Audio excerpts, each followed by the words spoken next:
Welcome to What the Church Won't Say. This is your host, Jose Castro, and I know some of you have seen me around, so I think it's only fair that you get to know me a little bit better. So today I'm going to tell you my story. I'm going to tell you how I was raised, how I became a gangster, how I became a thief, and how I almost lost my life in the first episode of the Misguided series, Exodus to Hell. More on that right after this intro. Your bricks in danger, your chicks in danger. See, he will change ya if you come hang with us. So put that weight up and get your weight up. We not haters, no, we just dangerous.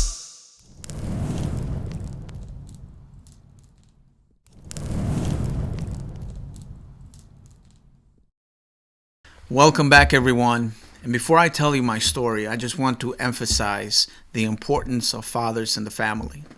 I want to tell you that fathers are so crucial to the development of a child, to the development of the identity of a male child, of a young man. And if you're watching this and if you're a father, I just want to encourage you to be the best father that you can be, because you're not only impacting your child, your son, your daughter, you're actually impacting society. Okay? That being said, I want to take you to the beginning. So I was born in Mexico. My mother had me when she was 17 years old. My father was 17 years old as well. So you can only imagine, two kids having a little kid, having a child, not a great idea, right? I'm pretty sure you would agree with me. And so my father was not in the picture. He didn't have the wherewithal to be a father. He didn't have the bandwidth to be there and support a family. And for some time, I was angry at him. For some time, I had some resentment because he wasn't there. But then as I got older, I realized you cannot ask a kid to be a man, really, to be responsible for a family. So all the heavy lifting fell on my mother. So she was working all the time. Like, she would sometimes work 7 days a week. She would work from sun up to sundown. So I rarely saw her. So her strategy was to just leave me with my grandmothers. She would leave me with my grandmother from her side, her mother, and from my dad's side. So that's how I was raised. My grandmothers raised me, and so the hunger for a father figure continued to increase as I got older. There were a whole bunch of men in my family, but those men were islands, okay? I remember this particular time where I wanted to hang out with one of my uncles. I always thought that he was such a cool dude, He was driving a nice car, and it was like one of those old VW Bugs and, convertible. And so he was actually polishing the car, and I went up to him because I wanted to hang out with him, and I was just looking at him. I was, just admiring what he was doing. I saw the men in my family kind of like superheroes. I looked up to them, and I wanted to get to know them better. So I was just watching what he was doing, and he looked at me and he said, "If you're not going to help out, just get out of here." So at that point, I just felt rejected. I was like, wow, I'm just chill, man. I'm trying to hang out with you. I'm trying to connect with you. But he didn't understand. He didn't know how I was feeling. I didn't know how to express myself. I was a kid, so I just went away. So fast forward to when I was 13 years old. My mother immigrated to the United States in search for a better life, okay? And she was there for about a year. She was doing good, and I remember I got a phone call right when I was about to turn 14, and she said, "Hey, I want you to come live with me. I have met this great man who I've told him about you, and he wants us to be a family. However," she said, "if you decide not to come with me, I'm going to continue with my plan of just saving money, and I'm going to go back to Mexico, and we'll continue with our plans. We'll move somewhere else." And so I felt like a lot of responsibility was placed on my shoulders at that time, because I was like, man, if I tell her no, then she's going to come back. And, from the moment that I was born until that time, I never saw her with another man. She was just very focused on working. She was just on her grind. And I felt like, you know what? She deserves that. She deserves an opportunity to be happy, to have a family. So I remember she said, just think it over. So I did. And then she called back a few days later. She's like, so what do you think? And I said, you know what, Mom? I'm going to come to you. So the only way, mode of transportation of me getting to where she was at, it was illegally. My mother sent my uncle a whole bunch of money to take me to the border. We got in contact with this coyote. And for those who don't know what a coyote is, it's pretty much a human smuggler. Like people who know the routes throughout the border to smuggle people across the border to the United States. So we met up with this coyote at the border. And we were there for a few days, and right before we were about to try to cross, I remember my uncle, he met with the coyote and with his assistant, and he was like, "Hey, here's my nephew, and here he is. So I give him to your care, and God bless you." So that was pretty much it. I think back on that, and I'm like, man, my mom was really like riding on faith, because like, how can, you trust somebody that you don't know with a kid, a 13-year-old kid. Like I think about it and sometimes think like, man, I could have been raped. I could have been molested. My organs could have been harvested. I could have been sex trafficked, like so many things. I could have disappeared and never been found. But thank God, I'm here, right? So next morning comes, and we hear like I start hearing like a little bit of commotion. I wake up and people are getting ready. They're loading up the trucks. It was pitch black. It's probably like 3 a.m, right? So then the coyote and his assistant, they come to me and they say, "Hey, you're gonna ride shotgun with us. You're gonna be in the cabin. The only thing is don't fall asleep. Be alert. Okay, you have to be alert at all times." I was like, all right, fine. So we get in the truck. The coyote starts driving. He was going probably like 20-25 miles per hour through the desert. And then right when the sun was about to come up, the dirt road turns into a highway. Okay, so that's when I knew that we were already in the United States. Well, not even like 15-20 minutes when we were into the United States, there was a border patrol right behind us telling us.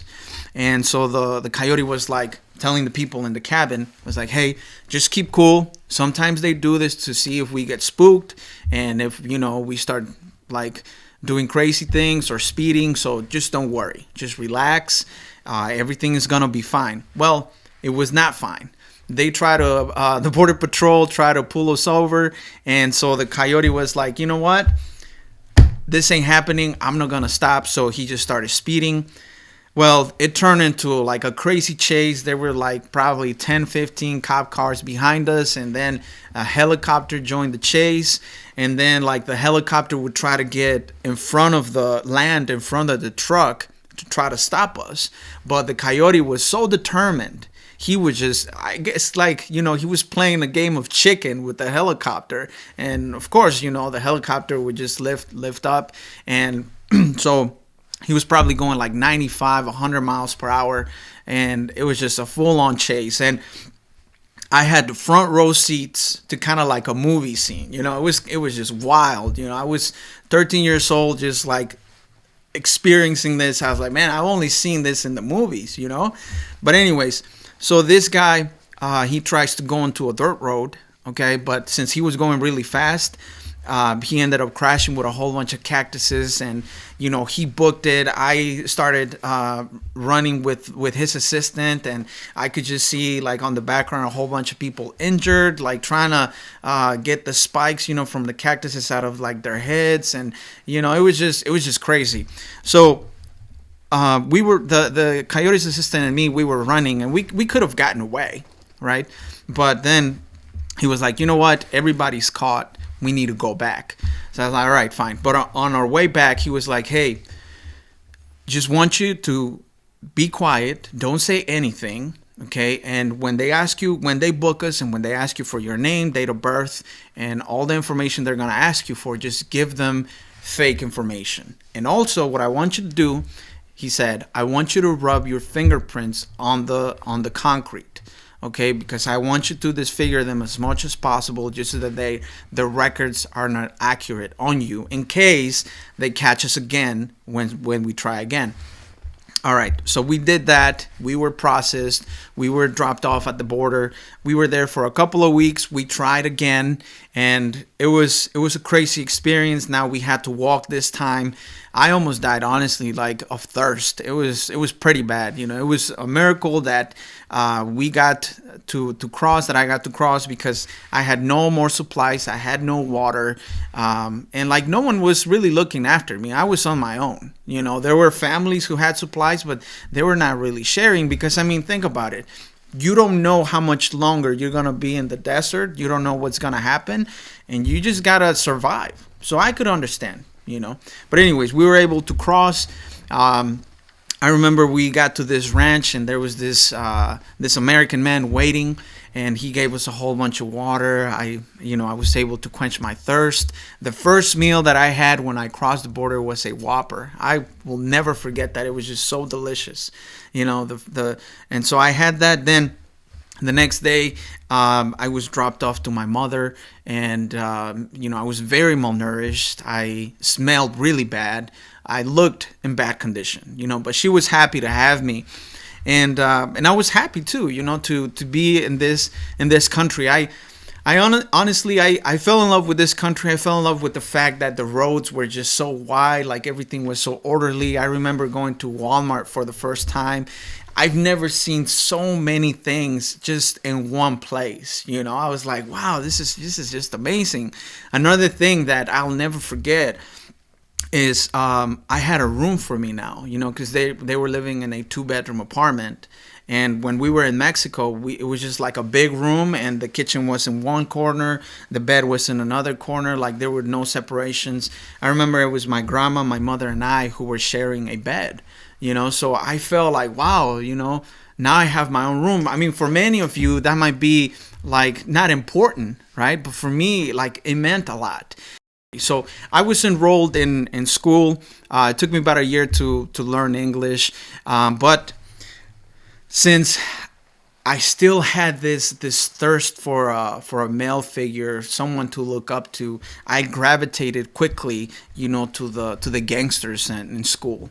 And the reason why is because I remember the first time that I walked into the school, I saw this group of kids, that had a whole bunch of girls with them, and like everybody was saying what's up to them, like just showing them a lot of respect.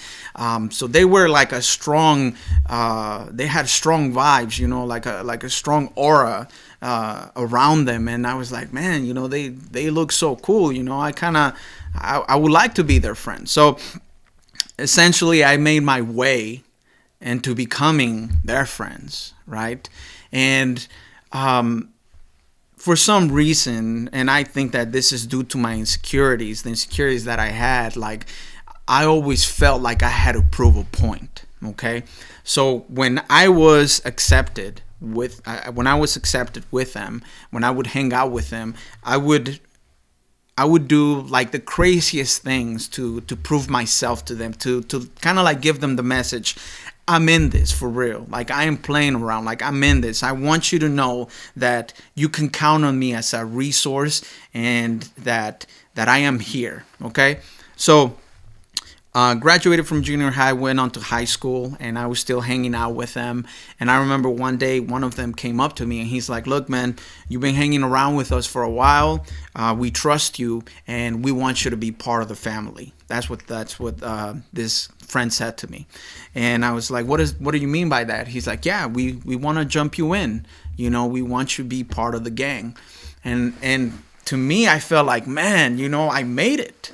Like that was, how some people get so excited when they make it into Harvard? Well, I kind of felt that way. I felt like I'm in this now. Okay. So I was like, yeah, when are you going to jump me? Like I was so excited. And so He's like, yeah, we're gonna do this after school. So we went to a park near the school, and I remember, I took off my jacket, my backpack, and I think it was like 3 or 4 guys, that started to surround me, and they were like, okay, well, we're gonna jump you for about 13 seconds, okay, because that's the 13 signified the street that we were from, okay. So there's a significance in a whole bunch of numbers that we used to claim. So there was a timer, and then they looked at me and they said, "Are you ready?" And I was like, "Yes, I'm ready. Let's do this." So I tried to defend myself as much as I could. I got a couple hits in, but I mean, 4 against 1, like, it's no brainer. And the guys that were jumping me, they were older men and also stronger than me. So, they beat me up. Just long story short, they beat me up. Not really bad, but I was pretty beat up. And I know for a fact it was more than 13 seconds. Like, they were having fun with me. So, anyways, that took place, and I remember the guy that was one of the leaders of the gang. His name is Joseph. He reached his hand to me when I was on the ground. He picked me up, and he's like, "Now you're part of the family." And that was such a significant moment for me, because for so long I had been longing to be part of something, to be part of a family, to be recognized, to be accepted. Going back to the story of my uncle, when I felt rejected, now I was being accepted, now I was being embraced, and that meant so much to me that you could say I wanted to be the best gang member there was.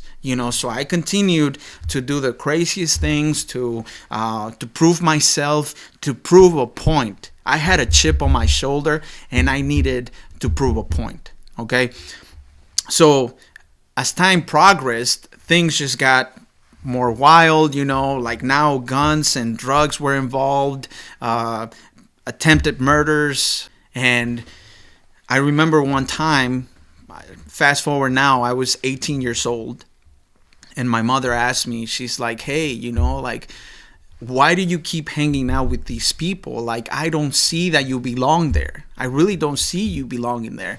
And I remember I looked at my mom, and with a lot of pride, and I said, "You know what, Mom? I'm always going to be a gangster. I want you to know this. Like, stop telling me to change. I'm always going to be a gangster." And she kind of like laughed at me, and she said, "Son, you're going to be a pastor." It was kind of like she could see my future and I couldn't, which is kind of funny, But, yeah, so I got involved in all that, and and the thing that kind of started to push me away from the gang is my friends. They got really addicted to meth, and all of them just started just becoming junkies. So it was no longer about the mission of the gang, but it was more about addiction. It was more about just scratching that itch, and so that started to push me away, because I didn't want to become a junkie. I didn't want to just to be that way. I was interested in fulfilling the mission of the gang and increasing the numbers. But since that no longer was being the mission, then I said, you know what? Then I need to find my own, and which was making money. Okay, and that's how I got into drug dealing heavily. Okay, I moved to Vegas with my girlfriend at that time, and we were just trafficking drugs, crossing lines from Arizona to Vegas, and pretty much that's how I kind of like separated completely from the gang, and I was just about making money. I was about making money any way that I could, which was selling drugs, scamming people, committing robberies, and just whatever that was to make money. That's what I was signed up for that. Okay, in my eyes, everything was going great. Living my life by myself in Vegas, with my girlfriend at that time, and just living a life of crime. And I really enjoyed that. I really did, because it was the thrill of it. The thrill of it, of just committing crimes every day, living on the edge, like, okay, well, maybe the cops are after you, maybe they're not. And so that was just the lifestyle that we had, and it just kept evolving. Our relationship was deteriorated because of that, because even though me and my girlfriend at that time committed crimes together, there was this lack of trust too that started to come between us because of the lifestyle that we were holding. Okay, and so for some reason things were not working out anymore, and I started to suck at drug dealing. My game decreased, and essentially I went broke.